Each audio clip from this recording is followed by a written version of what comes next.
Hi friends, எல்லோரும் எப்படி இருக்கீங்க? இந்த வீடியோவில் நான் வேஸ்ட்டு துணிகளை வச்சு என்னென்னலாம் செஞ்சுருக்கேன்னு பார்க்கலாம்.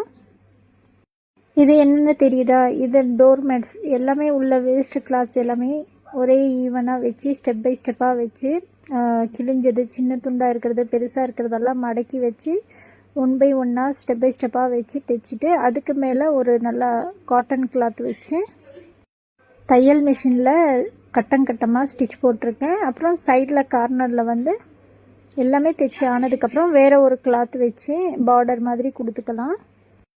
அடுத்து குட்டி குட்டியாக பிசுராக இருக்கக்கூடிய கிளாத்ஸ் எல்லாமே எடுத்து வேஸ்டேஜ் கிளாத்ஸ் எல்லாமே சேர்த்து வச்சு குட்டி குட்டியாக கட் பண்ணி 2 தலகாணி தைச்சிட்டேன்.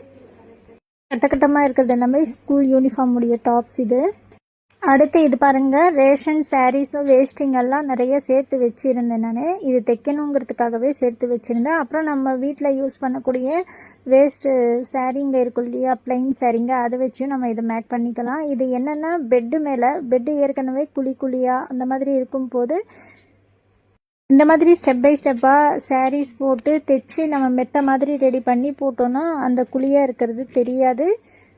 கீழே படுக்கிறவங்களும் இதை யூஸ் பண்ணிக்கலாம். நான் வந்து ஒரு சேரீயை பாதியாக கட் பண்ணி பெருசாக அகலப்படுத்தியிருக்கேன். 6க்கு 6 காட்டு இருக்குது.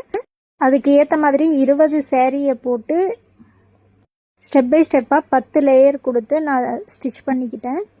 தையல் மிஷின் இருக்கிறவங்க மிஷின்லேயே ஸ்டிச் பண்ணிக்கலாம். தையல் மிஷின் இல்லாதவங்க கையிலையே ஸ்டிச் பண்ணிக்கலாம். இதை பாருங்கள், நான் 10 லேயர் போட்டு ஃபுல்லாக ஸ்டிச் பண்ணியிருக்கேன். இதுக்கு மேலே இன்னொரு கிளாத் கொடுக்கணும், டிசைனாக ரெடி பண்ணிகிட்ருக்கேன். அதை கொடுத்துட்டு நான் சைடில் கார்னர் ஃபுல்லாகவே ஒரு பார்டர் மாதிரி கொடுத்துட்டு நான் ஃபுல்லாக ஃபினிஷ் பண்ணிவிட்டு அப்லோட் பண்ணுறேன். எப்படி இருக்குன்னு பாருங்கள்.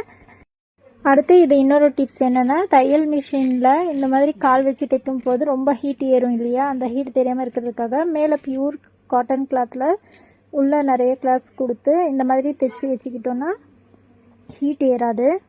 துணி இப்படி நகராமல் இருக்கிறதுக்கு கயிறு தைச்சி கூட கட்டிக்கலாம். அடுத்து இது பாருங்கள், டோர்மேட்ஸ் ஸ்டெப் பை ஸ்டெப்பாக நான் தைச்சி வச்சுருக்கேன். இவ்வளோ துணியை சேர்த்து வச்சுருந்தேன். இது எல்லாமே உள்ள ஒன் பை ஒன்னாக கொடுத்து மேலே காட்டன் துணியை கொடுத்து நான் டோர்மேட்ஸு 26 டோர்மேட்ஸ் தைச்சேன்.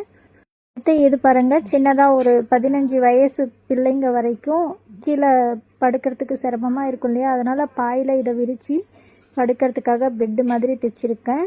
இதுவும் அதே போல் ஒரு 10 வயசு குழந்தைங்க வரைக்கும் இதில் படுத்து தூங்கலாம். நல்லா பெட்டில் தூங்குற மாதிரியே இருக்கும். வேஸ்டான துப்பட்டாக்கள், சாரீஸ் அந்த மாதிரி வச்சு அந்த மாதிரி ஸ்டெப் பை ஸ்டெப்பாக வச்சு கையிலையும் தைச்சிக்கலாம், அல்லது மிஷின் இருக்கிறவங்க மிஷின்லையும் தைச்சிக்கலாம். எந்த துணியுமே நான் வேஸ்ட்டாக தூக்கி போடாமல் எல்லாத்தையும் சேர்த்து வச்சு இந்த மாதிரி ரிமேக் பண்ணிப்பேன்.